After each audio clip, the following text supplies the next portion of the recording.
नमस्कार दोस्तों, हमारे चैनल पर आपका एक बार फिर से स्वागत है। संसार में श्रीमद् भगवत गीता के उपदेशों को सबसे ज्यादा बार सुना और समझा गया है, और अगर कोई इसे ठीक से समझ ले और इसे अपनी जिंदगी में उतार ले तो यह निश्चय है कि वह जीवन में अपने लक्ष्य को पूरा कर सकता है और मानसिक शांति को प्राप्त कर सकता है। इसलिए श्रीमद् भगवत गीता के महान उपदेश को बार बार सुनना चाहिए। तो चलिए शुरू करते हैं। कृष्ण भक्तों, भगवान श्री कृष्ण कहते हैं कि अगर सच कहूं, कोई कितना भी बुरा करे या बुराई करे, आपको फर्क ही नहीं पड़ना चाहिए। अगर बेमतलब कोई आपको नुकसान पहुंचाना चाहता है तो वो खुद के लिए कुआं खोद रहा है।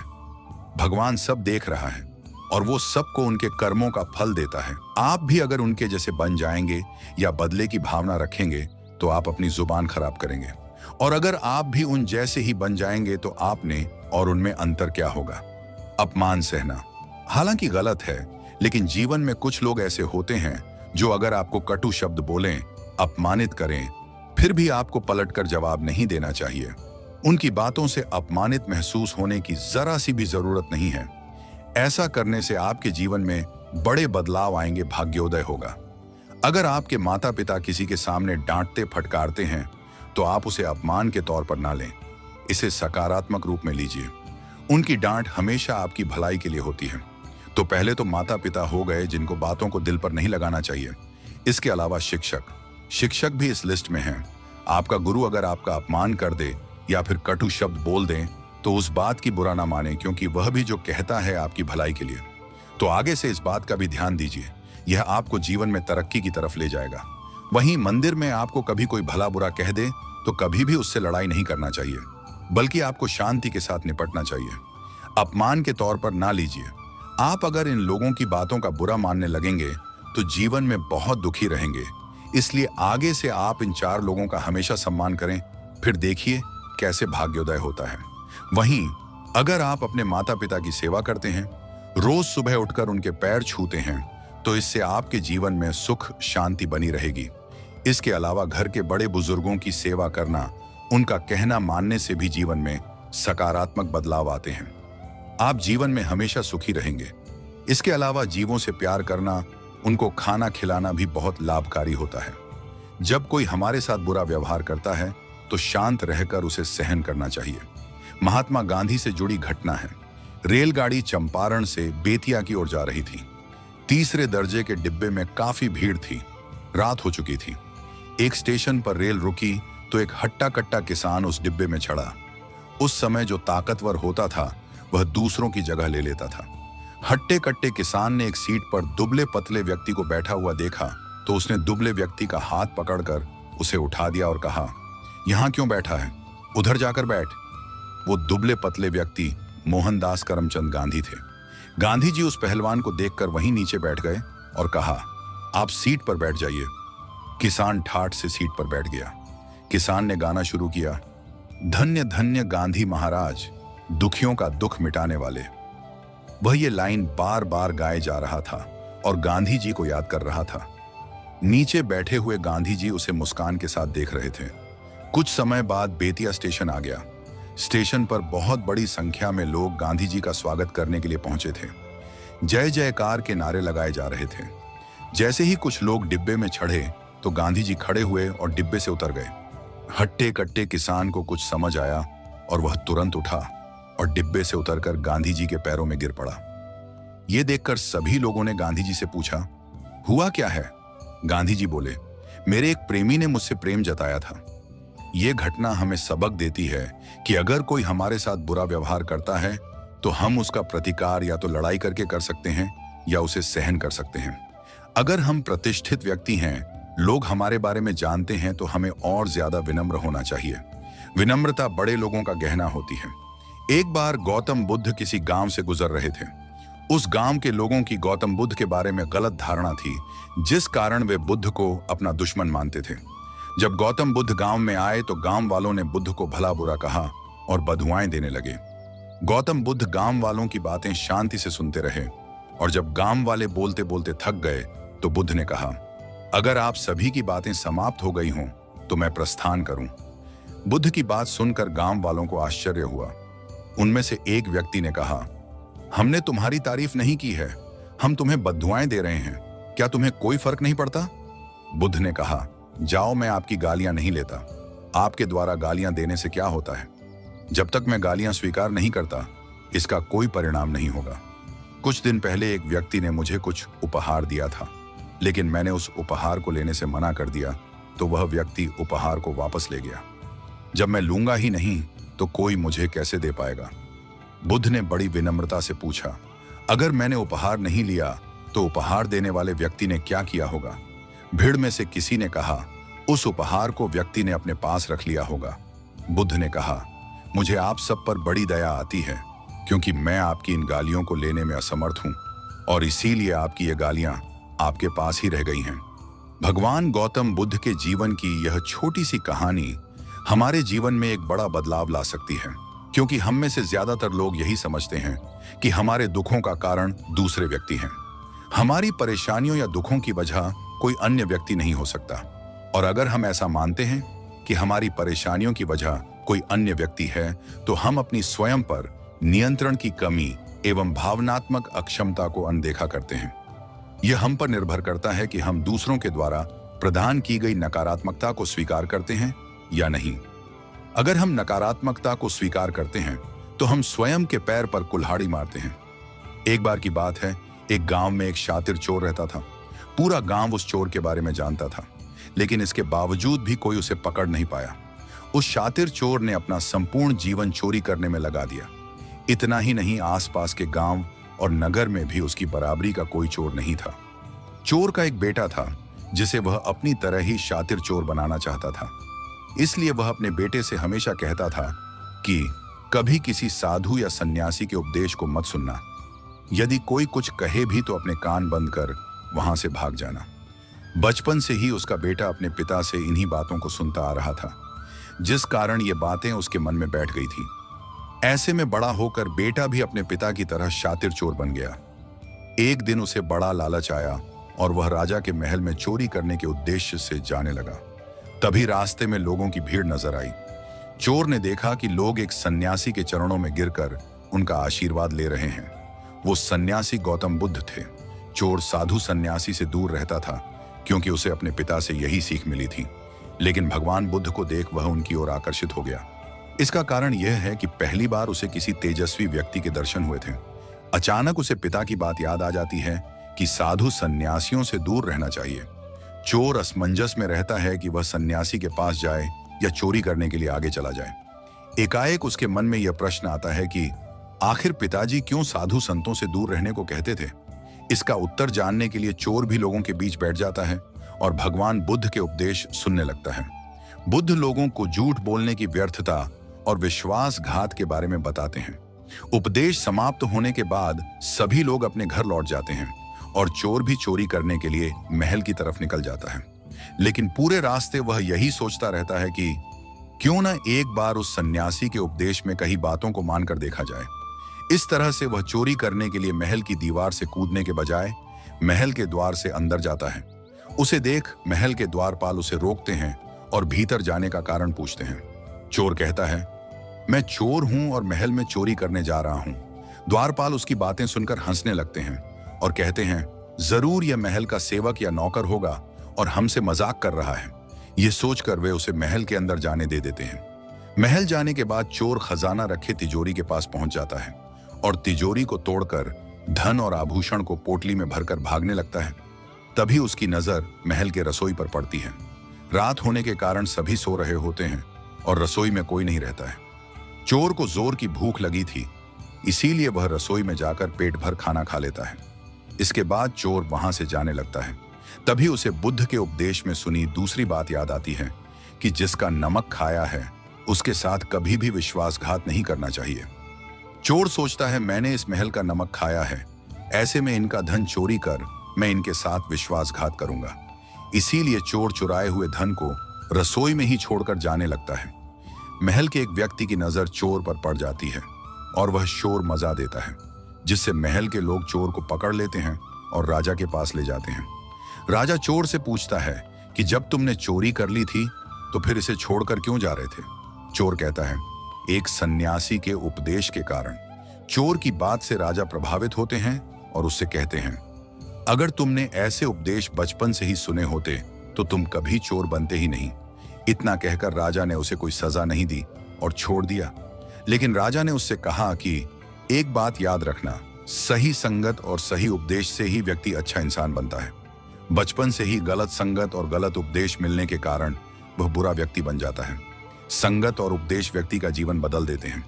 गुस्सा एक ऐसी बुराई है जिसकी वजह से हमारी सोचने समझने की शक्ति खत्म हो जाती है। इसलिए इस बुराई से बचना चाहिए। जब एक ही समय पर दो लोग गुस्सा हो जाते हैं तो विवाद बहुत बढ़ जाता है। जब सामने वाला व्यक्ति गुस्सा करता है तो हमें शांत रहना चाहिए। ये बात हम गौतम बुद्ध के एक किस्से से समझ सकते हैं। एक व्यक्ति हर रोज गौतम बुद्ध के उपदेश सुनने आ रहा था। वह बुद्ध से इतना प्रभावित हो गया कि उसने ये तय कर लिया कि अब इनकी सेवा में ही रहना है। वह भिक्षुक बन गया। वह व्यक्ति एक प्रतिष्ठित परिवार से था। जब वह भिक्षुक बन गया तो उसके घर में हंगामा हो गया। उसका एक रिश्तेदार इस बात से बहुत गुस्सा हो गया। बुद्ध उपदेश दे रहे थे, कई लोग उनकी बातें सुन रहे थे। उस समय वह व्यक्ति गुस्से में बुद्ध के पास पहुंच गया। गुस्से में व्यक्ति ने चिल्लाना शुरू कर दिया और वह बुद्ध को भला बुरा कहने लगा। जो लोग बुद्ध के उपदेश सुनने के लिए बैठे हुए थे वे बेचैन हो गए। गुस्से में वह व्यक्ति बुद्ध को गालियां भी दे रहा था। गाली देने वाला व्यक्ति थोड़ी देर बाद थक गया। तब बुद्ध ने उससे पूछा कि आपको जो कहना था वह आप कह चुके? उस व्यक्ति ने कहा कि हाँ, मैं कह चुका। बुद्ध बोले कि जब आपके घर कोई मेहमान आता है तो आप क्या करते हैं? उस व्यक्ति ने कहा कि हम मेहमान का स्वागत करते हैं, उसका स्वागत करते हैं। कोई नादान ही होगा जो अतिथि का सत्कार नहीं करेगा। बुद्ध ने फिर पूछा कि आपके घर जो व्यक्ति आता है आप उसे कोई भेंट देते हैं और अगर उसने स्वीकार नहीं की तो वह चीज कहां जाएगी? व्यक्ति ने कहा कि वह चीज हमारे पास ही रह जाएगी। बुद्ध बोले कि आप मेरे अतिथि हैं। आपने मुझे जो सौंपा है वह मैंने स्वीकार ही नहीं किया है। जितने अपशब्द और गालियां आपने मुझे दी हैं मैंने स्वीकार नहीं की तो वह किसके पास गई? आपके पास ही रह गई हैं। बुद्ध की बातें सुनकर उस व्यक्ति का गुस्सा शांत हो गया। अगर कोई व्यक्ति हमारा अपमान करता है, अपशब्द कहता है तो हमें शांत रहना चाहिए। ऐसी बातें स्वीकार ही नहीं करनी चाहिए, क्योंकि अगर हम ऐसी बातें स्वीकार करेंगे तो हमें भी गुस्सा आएगा। सामने वाला व्यक्ति गुस्सा करके खुद का नुकसान कर लेता है, हम भी गुस्सा करेंगे तो हमारा भी नुकसान हो जाएगा। इसीलिए हमें गुस्सा को काबू रखना चाहिए और दूसरों के गुस्से का सामना शांति से करना चाहिए। जब हमारे साथ कोई बुरा व्यवहार करता है तो न केवल हमारे मन को चोट पहुंचती है, बल्कि हम सामने वाले के गुण और स्वभाव को लेकर कई सवाल खड़े कर देते हैं। जबकि जब हम खुद किसी के साथ खराब व्यवहार या दुर्व्यवहार करते हैं तो खुद को सही मानते हुए हम उसके बारे में एक पल भी नहीं सोचते हैं। कर्म निष्पक्ष है और वह लौट कर अवश्य आता है। कर्म के जो परिणाम मिलते हैं उसका मकसद कभी भी आपको सजा देना नहीं होता। आपको अपने पुराने किसी बुरे कर्म का आरण चुकाना है। आपका गलत व्यवहार आपके कर्मों को प्रभावित करता है, न कि सामने वाले को। हम हमेशा सुनते आए हैं कि आपका किया हुआ कर्म कहीं नहीं जाता, बल्कि दूसरे स्वरूप में एक न एक दिन वह लौट कर आपके पास जरूर आता है। इसके बावजूद मनुष्य का स्वभाव ऐसा है कि वह केवल तुरंत मिले हुए परिणाम से ही भयभीत होता है या केवल उसके बारे में सोचता, कभी भी दूरगामी परिणाम के बारे में नहीं सोचता। इसलिए कभी भी खुद के द्वारा किए गए कर्मों को न तो तवज्जो देता है और न ही उसका विश्लेषण करता है। लेकिन इन सब के बीच वह यह बात भूल जाता है कि कर्म निष्पक्ष है और वह लौटकर अवश्य आता है। अंत में हर किसी को वही मिलता है जिसके वे हकदार होते हैं, जो उन्होंने बोया होता है। कर्म के जो परिणाम मिलते हैं उसका मकसद कभी भी आपको सजा देना या आपके लिए क्रूर होना नहीं होता, बल्कि आपको विचारवान बनाना होता है। कर्म अच्छा है या बुरा, इसे मापने का कोई पैमाना नहीं है, लेकिन आपके पास विचार की शक्ति है जिससे आप इसका विश्लेषण जरूर कर सकते हैं। आपकी चेतना, जागरूकता इसमें आपकी मदद करती है। कोई अगर आपके साथ बुरा व्यवहार करता है और आप भी बदले में बुरा व्यवहार करते हैं तो आपको खुद से यह सवाल पूछना चाहिए कि क्या आप ऐसा करके खुश हैं? कोई भी कुछ बुरा करके बहुत लंबे समय तक आंतरिक खुशी महसूस नहीं कर सकता है। हाँ, आप क्षणिक खुशी जरूर महसूस कर सकते हैं, लेकिन इस क्षणिक खुशी के लिए आपने अपने बुरे कर्मों में एक और कर्म जोड़ लिया। क्या यह अर्थपूर्ण है? जब कोई आपके साथ बुरा व्यवहार करता है तो वह आपके लिए एक मौका पैदा कर देता है नकारात्मकता की ओर बढ़ने का। वह आपके मन को उकसाता है, लेकिन यहां आपको संयम से काम लेना चाहिए।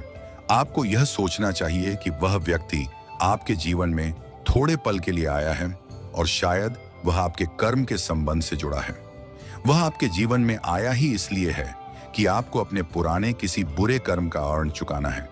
उसका बुरा व्यवहार आपके कर्मों का फल हो सकता है या आपके लिए सबक। इसलिए आपको प्रतिक्रियावादी होने के बजाय संयमित रहना चाहिए और अपने बुरे कर्मों के आरण को और नहीं बढ़ाना चाहिए। आपको ऐसे लोगों के प्रति आभारी होना चाहिए क्योंकि वह आपको न केवल पुराने कर्मों के आरण को चुकाने का मौका दे रहे हैं, बल्कि ऐसे लोग कहीं ना कहीं आपको एक सबक भी देकर जाते हैं कि किस प्रकार आपको लोगों से व्यवहार करना चाहिए। ऐसे लोग हमारे जीवन में एक आईना बनकर आते हैं क्योंकि वह हमारे अतीत के किसी न किसी कर्म को रिफ्लेक्ट कर रहे होते हैं। हमें उस पर संयमित होकर सोचना चाहिए, न कि उस व्यक्ति को अपना दुश्मन मानकर उस पर प्रहार कर देना चाहिए। कई बार लोग यह तर्क देते हैं कि मैंने तो अपने बचाव में ऐसा व्यवहार किया, हो सकता है, लेकिन आपके यह एक मौका होता है खुद को संतुलित रखने का। आपके आसपास कई ऐसे लोग होते हैं जो एनर्जी सकर, ऊर्जा चूसने वाले होते हैं और आपको कुछ बुरा न करते हुए उनसे खुद को बचाना होता है। यह आपके लिए परीक्षा की तरह है कि विषम परिस्थिति में भी आप सकारात्मक रहें, उसे खोएं ना। अगर ऐसे लोग बार बार आपके सामने आ रहे तो कहीं ना कहीं वह भी आपके किसी कर्म का परिणाम है जिससे आपको सतर्कता के साथ निपटना है। एक बात हमेशा याद रखें कि दूसरों के साथ वैसा ही व्यवहार करें जैसा व्यवहार आप खुद के साथ चाहते हैं। आपका गलत व्यवहार भाग्य का निर्माण कर्म से ही होता है, या कहे तो भाग्य आपके पूर्वकृत कर्मों का ही फल है। इसके संबंध में सबसे अच्छी बात मैं आपको बताना चाहता हूं, जिसका सार कुछ यह है कि एक बार नारद जी ने ब्रह्मा जी से पूछा, हे भगवान, इस संसार में ऐसा देखा जाता है कि कुछ लोगों को बहुत मेहनत के बाद भी कुछ नहीं मिलता, वरन उसे उस कार्य के लिए दुख उठाने के बाद भी क्षणिक सुख के बाद भयानक दुख उपस्थित हो ही जाता है, और कुछ लोग थोड़े से ही परिश्रम से अपनी मनवांछित वस्तु प्राप्त कर लेते हैं। भाग्य बड़ा बलवान है, हे प्रभु कृपा करके मुझे बताइए कि कौन बड़ा है, कर्म या भाग्य। ब्रह्मा जी ने कहा, निसंदेह कर्म ही बड़ा है, क्योंकि भाग्य मनुष्य के पूर्वकृत कर्मों का ही फल है, और भले ही एक मनुष्य कितना ही भाग्यशाली क्यों न हो, यदि वह कर्म न करे तो उसे उसका फल प्राप्त ही नहीं होगा। भाग्य को प्राप्त करने के लिए भी कर्म करना ही पड़ता है, इसलिए कर्म ही महान है। यद्यपि भाग्य के प्रभाव को नकारा नहीं जा सकता है, तथापि कर्म को ही बड़ा माना जाना चाहिए। कारण यह है कि हमारे कर्म के द्वारा ही हमारे भाग्य का निर्माण होता है और हमारे कर्म से हमारा भाग्य प्रभावित भी होता है। जब राजा धृतराष्ट्र के 100 पुत्र मारे चले गए, तब उन्होंने भगवान कृष्ण से पूछा कि मैंने तो 100 जन्मों से कोई ऐसा पाप नहीं किया है, फिर यह दुख मुझे क्यों झेलना पड़ा। भगवान कृष्ण ने उत्तर दिया, 100 जन्म पूर्व के आपके कुछ ऐसे कर्म हैं जिसके कारण आपको आज यह दुख झेलना पड़ा है। वापस राजा धृतराष्ट्र ने पूछा, इतने दिनों तक मुझे उन कर्मों के फल क्यों नहीं मिल गए जो मुझे आज ही यह सब देखना पड़ रहा है। भगवान कृष्ण ने उत्तर दिया, उस अशुभ कर्म के भय और पश्चाताप स्वरूप आप प्रत्येक जन्म में शुभ कर्म ही किया करते थे, जिस कारण आपका दुर्भाग्य आपके ऊपर प्रभावी नहीं हुआ। किंतु इस जन्म में दुर्योधन के मोह में पड़कर आपने उसकी गलत नीतियों का समर्थन किया और आप धर्म के रास्ते से भटक गए। यही कारण है कि इस जन्म में भाग्य आपके ऊपर हावी हो गया। इस कहानी से पता चलता है कि हमारा वर्तमान कर्म हमारे भाग्य के असर को प्रभावित करता है। जो कुछ भी काम हम मन से या शरीर से करते हैं, उसे हम कर्म तब कहेंगे जब उसमें कर्तृत्व भाव हो या भोक्तृत्व भाव हो। कुछ काम हम सहजता से कर जाते हैं, उसमें कोई व्यक्तिगत उद्देश्य नहीं होता है, उसे कर्म नहीं कहा जाता। हर एक कर्म का फल मिलना यह तय है, जैसा कर्म होगा उस प्रकार का फल मिलेगा। हमें भूख लगी है, हमने खाना खाया तो पेट भर गया, ये उसका फल है। भूख मिट गई, ये उसका फल है। कोई समाज सेवा करता है, दूसरों की सहायता करता है, उसका फल अवश्य ही मिलता है। लेकिन फल मिलना यह तुरंत होता है ऐसी बात नहीं है। कई बार फल बहुत समय के बाद मिलता है। उस समय हमें भाग्य याद आता है। हम कहते हैं हमारा भाग्य ही खराब है, पर ऐसा कुछ भी नहीं है। अब आप सोच रहे होंगे कि असल में भाग्य क्या है। जो घटना हमारे जीवन में घटती है और उसके पीछे का कारण हमें पता नहीं चलता है, तो हम कह डालते हैं कि भाग्य से या दुर्भाग्य से ऐसा ऐसा हुआ। परंतु गहराई से विचार करें तो वह हमारे ही किसी पूर्व काल में किए हुए कर्म का फल होता है। सनातन धर्म में पुनर्जन्म को माना गया है। यहां तक कहा गया है हमारे इस जन्म के कर्म तय करते हैं कि अगला जन्म कहां होगा, किस प्रकार का होगा, किस योनि में होगा वगैरह। यह समझा जाता है ईश्वर सारे प्राणियों के कर्मों का फलदाता है। ऐसे में भविष्य में क्या होगा ये न जानते हुए भी हम अगर अच्छे कर्म करते रहे तो भविष्य पर उसका अच्छा ही असर होगा। इसीलिए साधु संत कहते हैं जैसा करेगा वैसा भरेगा। फिर सवाल यह उठता है कि हमारी इच्छा का क्या, क्योंकि इच्छा के बिना कोई काम ही नहीं कर सकता। यहां तक कि बिस्तर से उठना भी या सोते रहना भी हमारे इच्छा पर निर्भर करता है। भगवान श्री कृष्ण ने गीता में कर्म योग में इसीलिए बताया है। वे कहते हैं कर्म करो पर फल की इच्छा मत करो। यह साधारणतः समझ में नहीं आता है। उनका कहना है इच्छा करो और उसके अनुसार कर्म करो, उस कर्म को सफलतापूर्वक पूरा करो। यहां तुम्हें जो करना था वो कर दिया, उसका जो भी फल आएगा वह ईश्वर प्रसाद समझकर मान्य करो और आगे बढ़ो। जो भी कर्म करोगे वह उसको अर्पण करके करो। कर्म में ईश्वर अर्पण बुद्धि और फल में प्रसाद बुद्धि रखो, जीवन सुखमय हो जाएगा। तात्पर्य यह कि भाग्य आता जाता रहेगा, उसकी चिंता नहीं करनी है और उसको जानने का प्रयत्न भी नहीं करना है। यदि जान लिया कि भाग्य बहुत ही अच्छा है तो आलसी हो गए, यदि जाना कि भाग्य खराब है तो चिंता लग जाएगी। तो हमने यह समझा कि किसी व्यक्ति का भाग्य उसके पूर्व जन्म के कर्मों के आधार पर निश्चित होता है। व्यक्ति अपने कर्मों से अपना भाग्य बदल सकता है। कर्म करने से ही भाग्य का रास्ता खुलता है। अपने भाग्य का विधाता मनुष्य स्वयं है। बच्चा जब गर्भ में होता है तब से ही उसकी आयु, धन, विद्या और मृत्यु निश्चित हो जाती है। मनुष्य भाग्य स्वीकार कर अच्छे कर्मों द्वारा अपना भाग्य बना सकता है। वैसे भी इस दुनिया में अधिकतर लोग भाग्यवादी हैं। उनका विश्वास है कि भाग्य में होगा तो सब कुछ मिलेगा और नहीं होगा तो कुछ भी नहीं मिलेगा। जितना भाग्य में लिखा होगा उतना ही मिलेगा।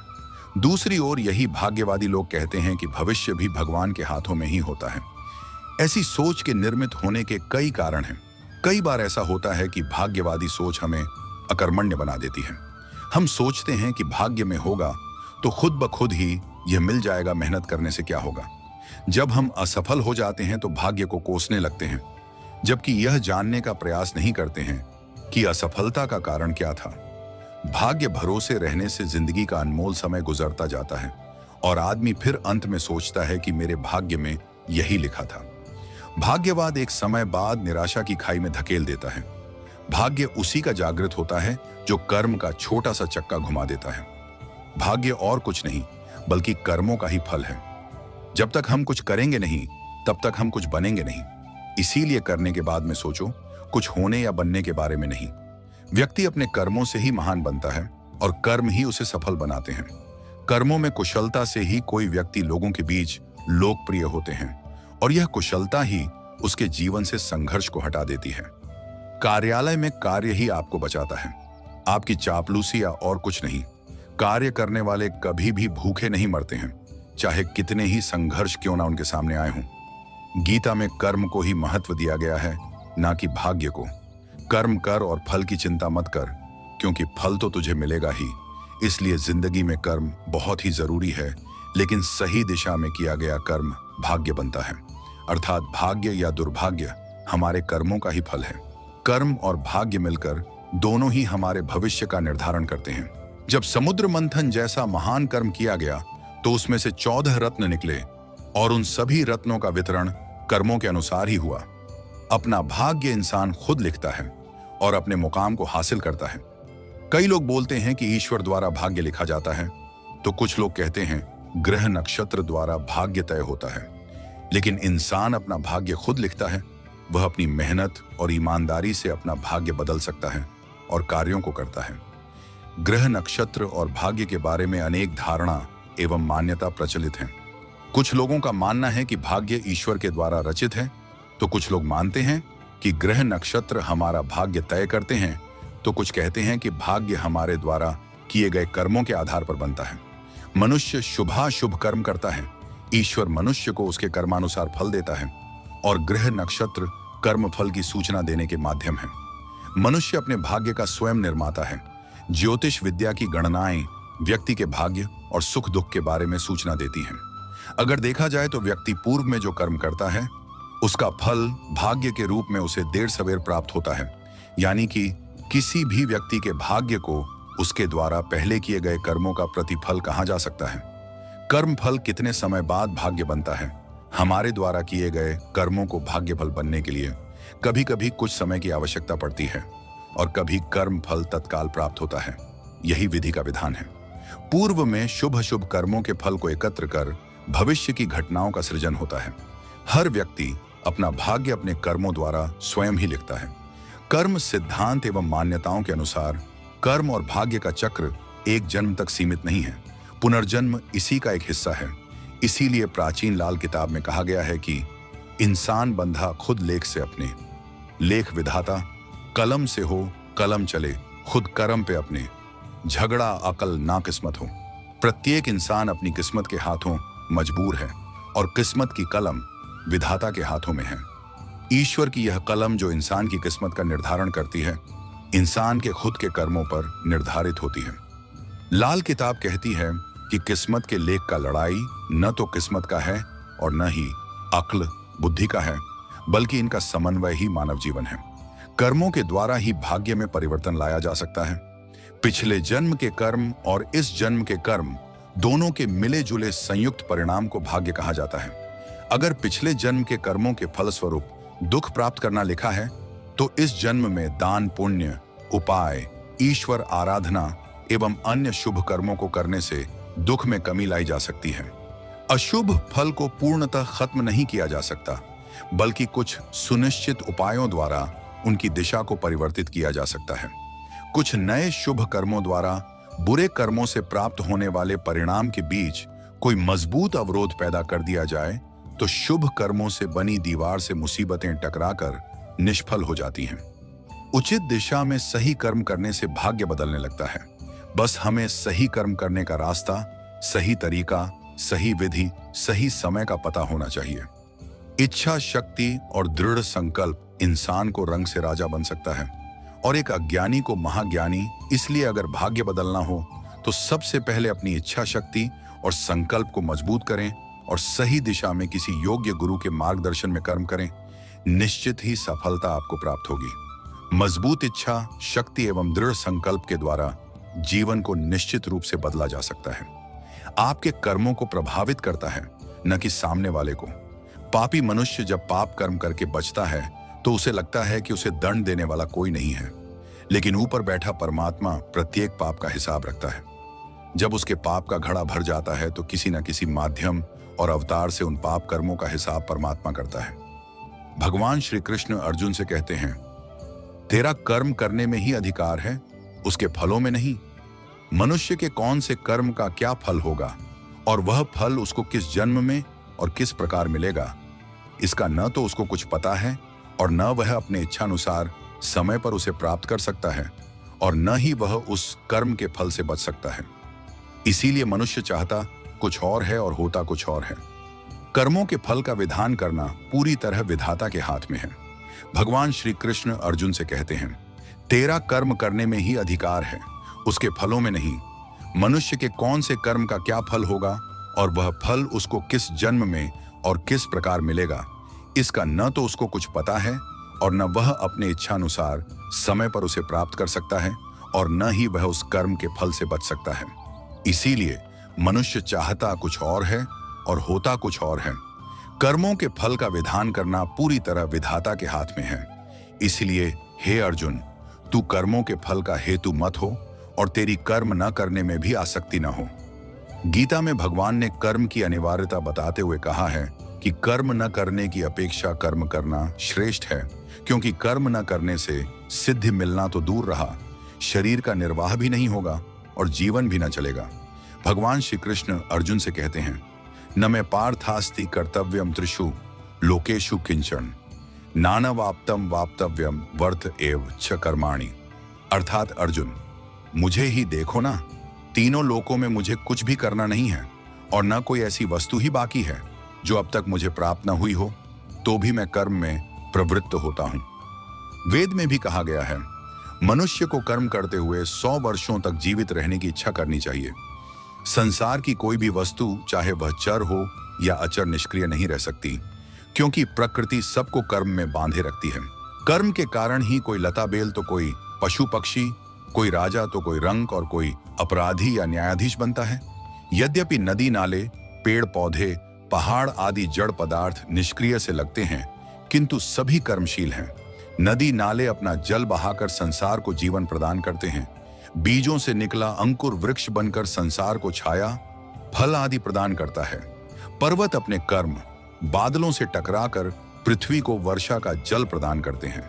जब जड़ पदार्थ भी इतने क्रियाशील हैं, तो हाथ पैरधारी मनुष्य की तो बात ही क्या है। मनुष्य जो कुछ करता है, अर्थात खाना पीना, उठना बैठना, सोना जागना, जीना मरना, सब क्रियाएं ही हैं। एक और कर्म करना अनिवार्य है, तो दूसरी तरफ कर्म बंधन से बचने की आवश्यकता है, क्योंकि कर्म फल भोगने के लिए ही जीव को पुनर्जन्म लेना पड़ता है। जिस प्रकार मक्खी लोभवश शहद पर टूट पड़ती है और उसका रस लेने के साथ साथ वह उसमें ज्यादा लिपटती जाती है और अंत में मृत्यु को प्राप्त हो जाती है, उसी प्रकार मनुष्य भी इस कर्म जंजाल में फंसकर मृत्यु को प्राप्त होता है और फिर कर्म फल के भोग के लिए पुनर्जन्म धारण करता है। जैसे सरोवर में कमल पत्र जलराशि से सदैव ऊपर उठे हुए उससे निर्लिप्त व अछूते रहते हैं, वैसे ही मनुष्य को सभी कर्मों को परमात्मा को अर्पित करके उनके कर्म फल व पाप पुण्य से निर्लिप्त रहना चाहिए। लोक संग्रह के लिए, सब लोगों के उद्धार के लिए आसक्ति, स्वार्थ और कामना को त्याग कर किया जाता है, वह बांधता नहीं और यह यज्ञ है। मित्रों, आज के लिए इतना ही। वीडियो को लाइक और शेयर करके कमेंट में जय श्री राधे कृष्ण लिखना ना भूलें। आपके एक लाइक और शेयर से यह ज्ञान और भी लोगों तक पहुंच सकता है और उनके जीवन में भी सकारात्मक बदलाव ला सकता है। और ऐसे ही ज्ञानवर्धक और प्रेरणादायक वीडियो पाने के लिए हमारे चैनल को सब्सक्राइब करें और नोटिफिकेशन बेल को भी दबा दें, ताकि आप कोई भी वीडियो मिस न करें। भगवान श्री कृष्ण आपको हमेशा स्वस्थ, प्रसन्न और कर्म पथ पर अग्रसर रखें। अपना और अपने प्रियजनों का ख्याल रखिएगा। जय श्री राधे कृष्ण।